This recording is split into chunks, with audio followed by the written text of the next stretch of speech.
जब इंसान प्रेम में होता है तो उसे मूर्ख बनाना बहुत आसान होता है और यहाँ पर मल्हार राव सूबेदार जी मूर्ख बनाए जा रहे होते हैं मालेराव होलकर के द्वारा। क्यों? क्योंकि एक तो मल्हार राव सूबेदार जी अपने मालवा से बेहद प्रेम करते हैं, प्यार करते हैं, और दूसरा अपने पोते मालेराव से भी बेहद वो प्रेम रखते हैं, स्नेह रखते हैं। इसीलिए अब ये मालेराव उन्हें बहुत बेवकूफ़ बना रहा होता है, जो हम आज के एपिसोड में देखते हैं। देखिए क्या होता है, देवी अहिल्या सबसे पहले बात कर रही होती है तो कुछ इसे बताती हैं कि कल प्रदोष है, तो काशी में जितने भी शिव भक्त हैं सबको बता दीजिए कि उस स्थान पर जो हमने चुना है मंदिर के लिए वहाँ पर पहुँचें, और देवी अहिल्या व्रत भी करेंगी और इस दिन वो भगवान शिव पर जल भी चढ़ाएंगी, तो सब आए और एक भी शिव भक्त छूट ना पाए। और वहाँ हम देखते हैं नवाब बात कर रहा होता है रिजवान सर, कहता है कि देवी अहिल्या ने हमें चुनौती दी है तो हम डट कर इस चुनौती का सामना करेंगे। और कहते हैं अब तक हमने इतिहास गवाह है कभी भी किसी को पूजा करने से रोका नहीं है, लेकिन कल क्योंकि प्रदोष है तो लोग उस जगह पर आएंगे, मगर इस बार हम रोकेंगे। क्यों? क्योंकि देवी अहिल्या ने चुनौती दी है और वो इस चुनौती को स्वीकार करते हैं। और कहते हैं रिजवान से कि जितने ज़्यादा हो सके सैनिक वहाँ पर खड़े कर दो चारों तरफ स्थान के, एक भी शिव भक्त वहाँ अंदर न आने पाए। वो कहता है क्योंकि अब वक्त आ चुका है जब देवी अहिल्या से सामना करना ही पड़ेगा। और दिखाते हैं गोतबाई साहब से मिलने आती है मैनाबाई और बताती है कि वो बहुत चिंतित है और चिंता का विषय है मालेराव द्वारा फिजूल खर्च करना और जनता के हित में कोई भी कार्य ना करना, अनदेखा करना। वो सारी बातें बता देती है विस्तार से कि लोग आए थे गांव के, कैसे क्या हुआ, कैसे यशवंत से बात हुई, और सब बताती है। और ये भी बताती है कैसे वो धन लुटा रहा है, किस किस चीज़ पर लुटा रहा है। और कहती है ऐसे तो उन्होंने जो मल्हार राव सूबेदार जी ने और देवी ने जो शक्तियाँ दी है, अधिकार दिए हैं मालेराव को, लगता है कि वो गलती कर बैठे हैं, क्योंकि ये अपने अधिकारों का नाजायज़ फ़ायदा उठा रहा है। अब गौतम साहब कहती हैं कि ठीक है तुम चिंता मत करो, मैं देख लूँगी और सब ठीक भी कर दूँगी, बस तुम थोड़ा आराम करो, चिंता मत करो। और बाहर खड़ी खड़ी सुन रही होती है, जी हाँ, दीवार पर कान लगाए रकमा बाई, और फिर प्लान बनाती है और तुरंत पहुँच जाती है मालेराव के पास में। और मालेराव क्या कर रहा होता है, वो तस्वीरें देख रहा होता है हाथियों की।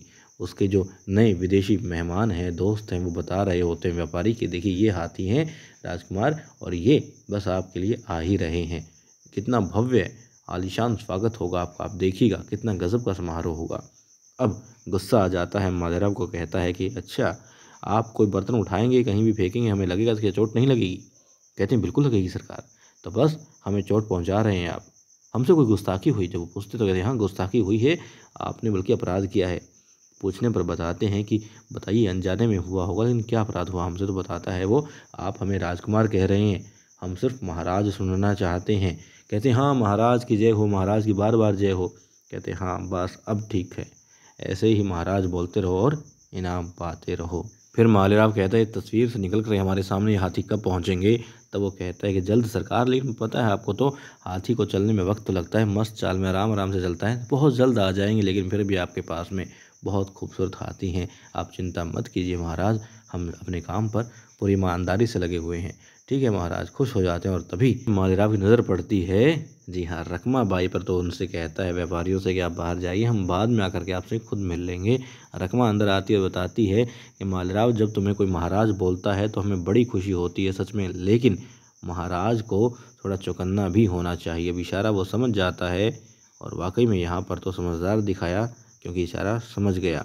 अब दिखाते हैं मल्हार राव सूबेदार जी के पास पहुँच जाती है गौतम साहब और कहती हैं कि हम थोड़ी चिंता में हैं, चिंता का विषय है मालेराव, और मालेराव फिजूल खर्ची कर रहा है, आपने जो अधिकार दिया है वो उसका गलत उपयोग कर रहा है। गौतम साहब बताती हैं कि पानी की परेशानी की वजह से कुछ लोग आए थे, कुछ गाँवों के लोग, मगर मालेराव ना तो सही तरीके से उनसे बात कर रहा था और ना ही उनकी समस्या को सुना, और कह दिया कि खजाना ही नहीं है तो समाधान कैसे होगा, और खुद फिजूल खर्ची कर रहा है। तो वो बताते हैं किसी ने तुम्हारे कान भरे हैं, तुमने कुछ देखा है, क्या हुआ, क्यों ऐसी बातें कर रही हो? फिर वो कहती नहीं कान नहीं भरे हैं, बस हमें लगा। अब मल्हार राव सूबेदार जी कहते हैं मालेराव, तभी मालेराव पर्दे के पीछे निकल करके आता है और कहता है कि जी दादाजी। तब वो बताते हैं कि आपकी दादी किसी ने कान भर दिए हैं आपके खिलाफ, तो बताइए नहीं। फिर वो कहते हैं देखो योजना का खाका दिखाओ दिखाओ। अब दिखाते हैं, देखो कितनी अच्छी तरीके से योजना बनाई है, तो कागज़ दिखाता है वो जो तैयार किए थे यशवंत ने, और बताया था कि इसको समझ लीजिए, सारा निदान इसके पानी की समस्या का हो जाएगा। अब वो कहते हैं कितनी खूबसूरती से इसने बनाया है, ऐसा लगता है कि ये मालेराव हमारे साथ नहीं रहा, महल में नहीं रहा, बल्कि ये तो किसानों के साथ रहा है। इतनी अच्छे तरीके से इसे समस्याओं का ज्ञान है उनका, और निदान भी कैसे होगा, सब इसने खाका तैयार कर लिया है। हमें तो बहुत गर्व हो रहा है और यकीन नहीं हो रहा कि मालेराव इतना समझदार हो गया है।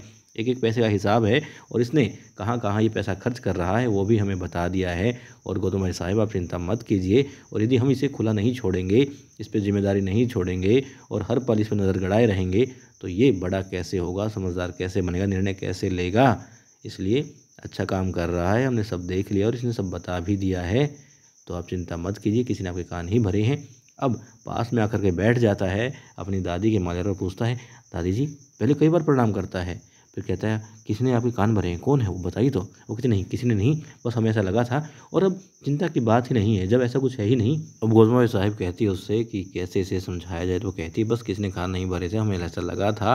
और देखो खुशी की बात तो ये है कि तुम अच्छे से ईमानदारी से अपना काम कर रहे हो, और मैं ये बात जान गई हूँ, तो बस तुम ऐसे ही काम करते रहो, हमें बड़ी खुशी। और फिर कहती है सरकार मैं चलती हूँ। वहाँ से वो चली जाती हैं। और मालेराव कहता है मल्हार राव सूबेदार जी से कि दादाजी मैं भी थोड़ा थक गया हूँ, अब जाऊँ, कल हम बात करेंगे इस बारे में, ठीक है। वो कहते हैं ये कागजात मगर यहीं पे छोड़ जाओ, हम पूरी रात इनको देखेंगे समझेंगे। अब मालेराव देखता है तो क्या होता है, रकमा वहाँ भी कान गड़ाई हुए होती है, और फिर दोनों की आंखें मिलती हैं और बात हो जाती है कि हाँ सब ठीक है ठीक है। वहाँ से वो दोनों चले जाते हैं और अब पहुँचता है सीधा मैनाबाई के पास में ये मालेराव, और कहता है तुम्हारी आंखें बहुत कुछ देखने लगी है, और जो देखती है सो देखती है, जबान पचा नहीं पाती है। तो कहता है तुम्हारी जबान काट दूँ क्या, ये आंखें निकाल दूँ छुरी से। अब बेचारी डर जाती है, फिर छुरी को फेंक देता है। कहता है क्या मैनाबाई तुम डर गई, हम तो मजाक कर रहे थे, लेकिन हमें ये चीज़ें पसंद नहीं हैं। तुम जानती हो जो हमारे खिलाफ जाता है हम उसका क्या हाल करते हैं, तो बस हमारे साथ रहो, मौज करोगी, पटरानी बनकर रहोगी, वरना तकलीफ़ में तुम ही आओगी। अब बेचारी वहाँ से डरी सहमी चली जाती है चुपचाप। अब दिखाते हैं देवी अहिल्या और तुकोजी, और तुकोजी बहुत खुश नज़र आते हैं, क्योंकि सब लोग बहुत खुश हैं ये बात सुन करके, ये पैगाम सुन करके जो देवी अहिल्या ने प्रत्येक काशी के शिव भक्त को पहुंचाया होता है। अब वो कहती हैं कि एक संदेश तुकोजी दिल्ली के बादशाह तक भी पहुंचाइए, और आज ही पहुंचाइए, और बता दीजिए कि जिस जगह हम ये मंदिर फिर से बनाना चाहते हैं वहाँ नवाब साहब हमें मना कर रहे हैं, और इन सब लहजा ऐसा होना चाहिए कि उन्हें लगे कि हाँ अब तक मल्हार राव सूबेदार जी ने, मराठों ने और होलकरों ने बहुत मदद की है और करते आए हैं, बल्कि अपनी सीमाओं से बाहर जाकर के भी मदद की है दिल्ली के बादशाह के लिए। ऐसा संदेश उन्हें हल्का हल्का सा लगे, और ये बता दीजिए कि हमने आग्रह किया है नवाब से, मगर नवाब के अधिकार में वो ज़मीन है, मगर नवाब साहब हमें ऐसा करने की अनुमति नहीं दे रहे हैं, वो ज़मीन हमें नहीं दे रहे हैं। तो आप ऐसा लिखिएगा कि वो अपने मतलब कि प्रयोग करें अधिकारों का, और थोड़ा दबाव बनाने की कोशिश करें नवाब पर, और ज़मीन हमें जल्द मिल जाए। लिखिएगा कि हमें जल्द से जल्द वो इसका अपना जवाब भेजे, और हमें जवाब का इंतज़ार रहेगा। अब तभी एक सैनिक आता और बताता है देवी अहिल्या से कि काशी के कुछ मुखिया आए हैं, और अब वहाँ दिखाते हैं मालेराव फिर से बुद्धू बन रहा होता है, और बुद्धू बना रहे होते हैं वो दोनों व्यापारी, और दिखाते हैं कि ये देखिए यहाँ पर आपका बाड़ा होगा या आपका महल होगा, इस तरफ सुगंधित फूल होंगे तो इस तरफ बहुत ही सुंदर फूल होंगे, यहाँ घाटी का एहसास आपको होगा तो यहाँ झरने होंगे। कहते हैं वाह वाह मज़ा आ गया, बहुत खूबसूरत बहुत खूबसूरत।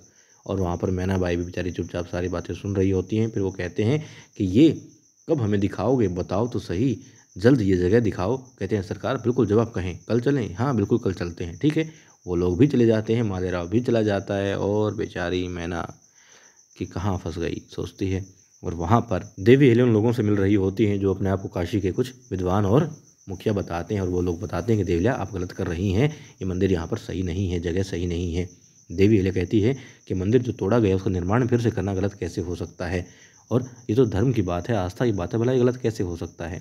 तब वो लोग कहते हैं कि नहीं, यहाँ दूसरे धर्म का भी स्थान है, तो भला दोनों धर्म एक साथ नहीं हो सकते, दोनों धर्मों के स्थान जो है या फिर पूजा स्थल एक जगह नहीं हो सकते, ये अधर्म है। तब देवी अहिल्या कहती है कि यह धर्म नहीं है। वो कहती हैं कि सभी धर्म शांति का ही संदेश देते हैं, और सब अपने अपने हिसाब से आस्था रखते हैं। कोई उस शक्ति को भगवान कहता है तो कोई खुदा कहता है, बस इतना ही फ़र्क और कोई फ़र्क नहीं है। मगर वो लोग मानने को तैयार नहीं होते हैं, कहते हैं दोनों धर्म अलग हैं और एक साथ इनकी पूजा स्थल नहीं हो सकते।